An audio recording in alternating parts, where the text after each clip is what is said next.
An arming reminder notification can notify users if the system has not been armed by a certain time of day or if they leave their house without arming. To begin creating an arming reminder notification, log into the app, tap the menu button, followed by Notifications. If push notifications are not enabled, toggle them on now. Tap the Add button. From the list of notifications, tap Arming Reminder. Here, you can decide between a time-based arming reminder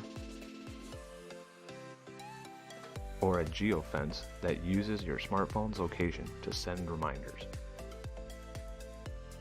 Next, select when arming reminders should be sent.